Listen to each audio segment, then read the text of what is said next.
శైవాన్ని వైష్ణవాన్ని బంధుత్వంతో కలిపాడు.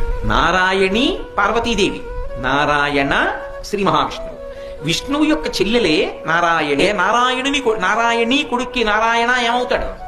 మామయ్య అవుతాడు, మేనమామ అవుతాడు. రోజున మేనమామ గారి ఇంటికి వెళ్ళాడు విఘ్నేశ్వరుడు. అమ్మ మామయ్య ఇంటికి వెళ్ళి వస్తానన్నాడు. మేనమామ గారి ఇంటికి వెళ్ళి ఆడుకుంటున్నాడు. ఆడుకుంటుంటే ఏదో శ్రీ మహావిష్ణువు సుదర్శన చక్రం తీసి అక్కడ పెట్టారు. పిల్లాడు కదా అటు ఇటు చూశాడు, ఏదో బాగుందని తొండంతో తీసుకొని నోట్లో పడేసుకున్నాడు, మింగేశాడు. మరి గజస్వరూపం కదా, అది కూడా మామూలు గజం కాదు, బ్రహ్మాండమైన ఏనుగు స్వరూపం. నోట్లో పడేసుకుని మింగేశాడు. ఇంతలో ఏదో ఆపద వచ్చింది, రాక్షసులు వచ్చారు దేవలోకం మీదకి, వాళ్ళ మీద యుద్ధం చేయాలి, చేతిలో సుదర్శన చక్రం కావాలి. ఏది ఇక్కడ పెట్టాను సుదర్శన చక్రం, ఏది ఇక్కడ పెట్టాను అంటున్నాడు ఆయన. అటు ఇటు తిరిగి విఘ్నేశ్వరుడు అన్నాడు, మామయ్య ఇక్కడ ఉంది చక్రం లాంటిది, ఏదో జిలేబీలు అదేనా అన్నాడు. అవును, నోట్లో పడేసుకున్నాను. అయ్యో అదేమిటది చక్రం రా ఈ అన్నాడు. ఏం చెప్పినా ఇవ్వడు, నవ్వుతున్నాడు. చూడండి, మేనమామ సెల్ ఫోన్ తీసి దాచేసి మేనల్లుడు నవ్వినట్టు నవ్వుతున్నాడు. నవ్వితే చూసి మేనల్లుడు కొట్టలేడు. అవతల చూస్తే అవసరం చక్రమా ఆయన కడుపులో ఉంది, ఏం చేస్తాడు?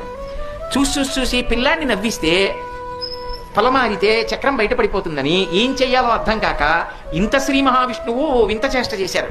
ఆయన ఇలా పట్టుకొని గుంజీలు తీశారు. తీస్తే ఇంతటి విష్ణువు గుంజీలు తీస్తుంటే ఏదో చిత్రంగా అనిపించింది. మాయ ఏమిటదని పక్క నవ్వాడు. ఆ నవ్వడంలో పొలమారి ఆ చక్రం బయటికి కక్కేశాడు.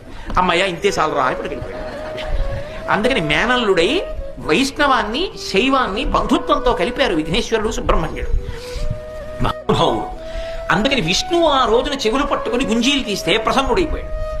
ఇప్పటికీ మీరు అందుకే ఇప్పటికీ ద్రవిడ దేశం వెడితే ఎక్కడైనా విఘ్నేశ్వరుడు కనబడితే చెప్పులు ఇప్పి 3 మాటలు ఇలా కొట్టుకుని గుంజీలు తీసి వెళ్ళిపోతుంటాడు. మోకాళ్ళు నిప్పులుంటే గుంజీలు తీయక్కర్లా, 3 మాటలు ఏదో కొద్దిగా వంగగలిగినంత తొంగినా చాలు. కాబట్టి ఆయనంత సులభుడు లోకంలో లేడు. మీరు ఎప్పుడు చూడండి, పిల్లవాడిగానే సాధిస్తాడని, పెద్దవాడిగా సాధించడు. కొన్ని తప్ప మిగిలినవన్నీ కూడా విఘ్నేశ్వరుడు యొక్క సాధితములు అన్నీ కూడా పిల్లవాడిగా సాధిస్తాడు తప్ప పెద్ద రూపంతో సాధించడు.